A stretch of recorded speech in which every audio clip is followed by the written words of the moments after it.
Hey everybody, welcome back to the Resident Evil Remake Commentary. We're finishing off the catacombs today, and I think we might be doing the Lisa Trevor stuff too. Well, if she shows up again after all this time. Well, this is actually I think this up here is the Silent Hill room, as Lois was talking about. Oh yeah, the Pyramid Head Circle, where the lurking enemy just sort of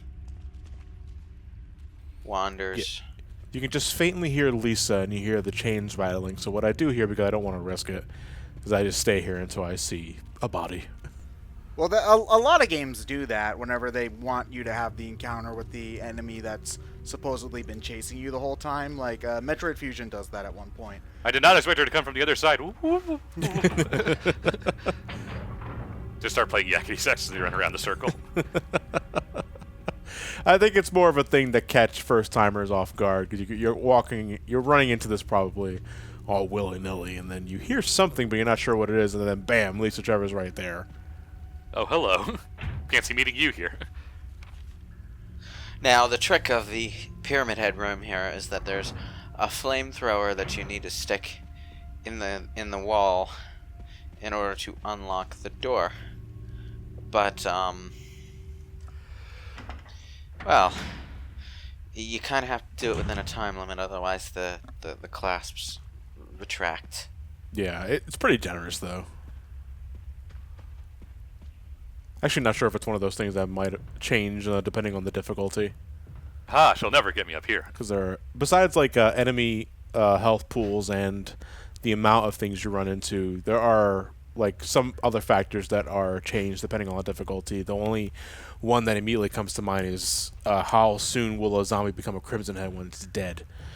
Is that dependent on real time or... It's dependent on in-game time. In-game time, okay. The in-game time doesn't move when you're in the inventory and during load screens. And when you just pause the game in general. In normal mode and easy mode, I would say you have between 15 to 30 minutes before a zombie becomes a Crimson Head. In hard mode, it is 10 to 15. Okay. 5 to 10 minutes. Either way, if you know where the kerosene locations are, you have plenty of time to run to one, get some kerosene, and burn a body. Chris, get on the elevator. It's when you kill a zombie without a sure source of kerosene that the time limit becomes a problem. I should have gotten on that. Oh, but then we'll push the button. Although it was kind of a tight fit. Like, I don't know if I would. Yeah, especially now. I mean, I wouldn't trust. I mean, that. I am a box. That's what I was saying. Chris is heavier than the crate, so I mean, muscle mass weighs more than fat. I can use myself to get across then. Chris, yeah, try using your brain for a minute. It's the strongest muscle in your body, don't you know? Those were my arms. He calls those arms brains. I think with my fists. Now I'm a jerk and everyone loves me. Can you start a playthrough with this costume on, or do you have to go to the secret room? No, you can start with. Yeah, actually, it's good that you mentioned that. It's weird because on a second playthrough, the game... I'm not sure if this is something for HD Remaster specifically, but when you start a new game, much like Resident Evil 4, they let you choose the costume before the game even starts. So that kind of like totally removes the purpose of the closet key. Well, you might want to switch it up in the middle of the game like you did. Nah. Well, okay then. Does Rebecca get an extra costume too, or does she just the cowgirl outfit? Just the cowgirl outfit, okay. Yeah. Jill gets the BSA outfit from Resident Evil 5, and she also gets her Resident Evil 3 attire. Yeah. Wait, Jill's in Resident Evil 5? I thought it was Chris and the new she's character. Sorry, spoiler warning. She's... Spoiler warning for a 10-year-old game. Yeah, she's also playable in the sort of prequel DLC thing. Oh, Lost in Nightmares. Yeah. That wasn't a very big crate. I could have punched it open. Well, she's playable in both of the DLC scenarios because she's the one that assists Josh.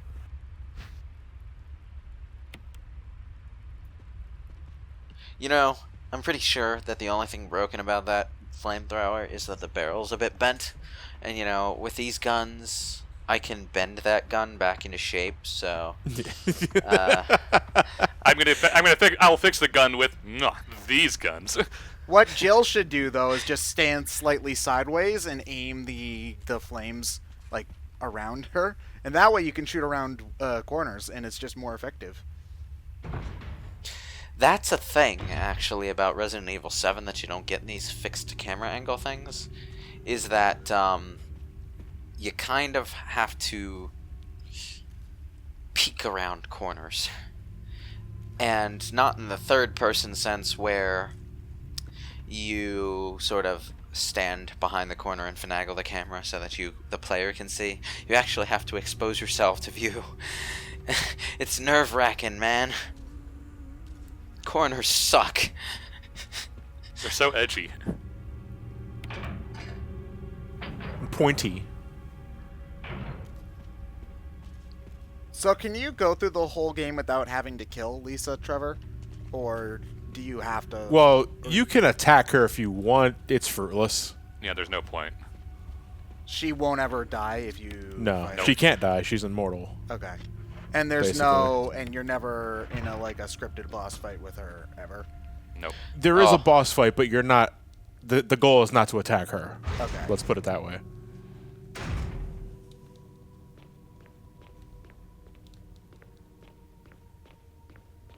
I kept thinking that was a door. This room is... Nice. It's very strange. Like, is there Reminds me of Claire's when she was a teenager in her emo phase. emo phase is right. That's one way of putting it. But it's like walking into a weird segment of Resident Evil 7 before Resident Evil 7 was even supposed to happen. I mean, This will stuff make a like- great basement in Western Louisiana. I mean, yeah. I mean, stuff like this is kind of par for the course in Resi 7. You've got a shrine. There's a little girl who's virally infected involved, and there was even that bit where you had to go through the water. You know? The joke is that you can't have a basement in Louisiana. You can't have a basement? Wait, what? No, it's below sea level. You dig and you hit water. The- wow, The, okay, reason number 75 not to go to Louisiana, then. The list The doesn't other- end there, for the record. There's a lot more than The 75 other reason reasons. is that your riding mowers will somehow find their way into the basement no matter what you do. It's a curse.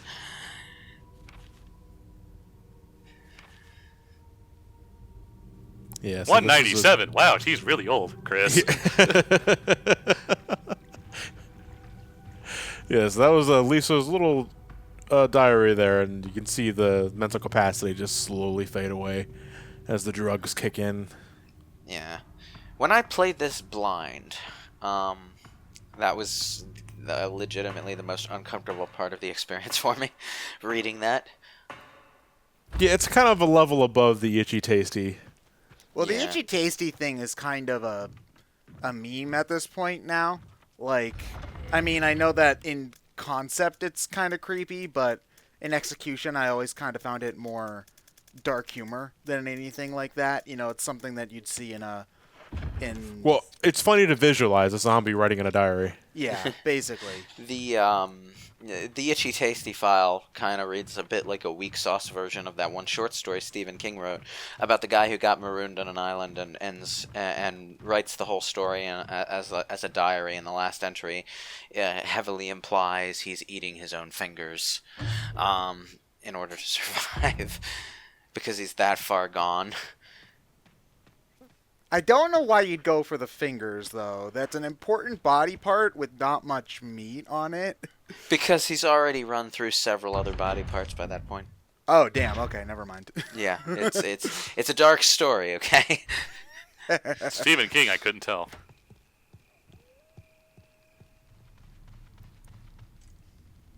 Honestly, if I had a problem with Stephen King, it'd be that his endings usually suck. But that one was good. I'm gonna say if his endings usually suck, he can hang out with Rumiko Takahashi. What is that? person do? She is a mangaka for a number of very popular manga who none of them can have an ending worth a shit because she's just bad at writing them. What manga have she done? Ranma and Inuyasha are the two most famous ones. Oh, okay. Oh. I thought you meant like she's bad at writing endings. That makes it sound like she just can't end a story. Yeah, that basically she can't figure out how to end them, so all the endings kind of suck. Writing a good ending's hard, though. To be fair, it is, but having a conclusion is not necessarily difficult. The problem with Inuyasha is that it just keeps going. And then it just kind of peters out. It's like Detective Conan, only Detective Conan is still going. Detective Conan is based on Sherlock Holmes, I so don't it's wanna supposed to be episodic. Detective Conan being episodic makes sense thematically because that was what Sherlock Holmes was. But you're still Chris, doing you're gonna it. fall doing that. I haven't fallen yet.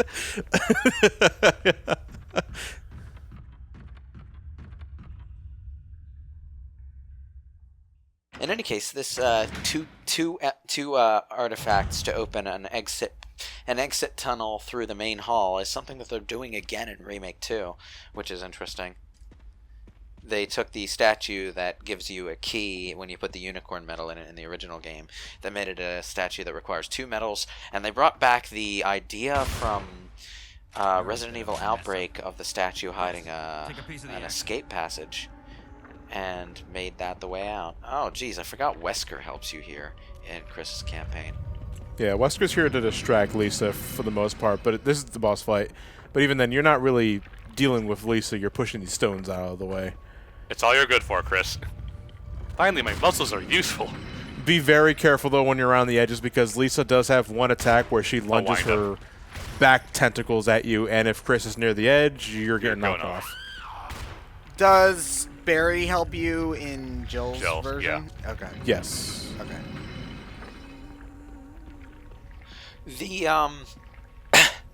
The objective here is to just push the 4 stones off to unlock the crypt in which George Trevor's wife was buried. Why she was buried here is never explained. Maybe it has something to do with the experiments. Who knows? Maybe she was a horrible zombie monster thing, and the only way that they could think to put her down was to trap her in a box until she expired. Well, the notes say that Jessica didn't get past the the polymorphing part of the tests, so I think she died after horribly mutating. Lisa was the only one to survive past that part. Which makes this whole elaborate crypt thing kind of a big question mark, doesn't it? Yeah, I don't understand the purpose of it being here. Now, you see, the thing is, I just, like, talking out of my ass, came up with a perfectly plausible reason for this. Like a big box with a bunch of stones to keep it shut. Just to lock her up until she expired. That's, that makes sense. Yeah, I guess whether or not if she would have a last-minute mutation that would fuck everybody up, they don't want to take that chance. But no, she ends up dying.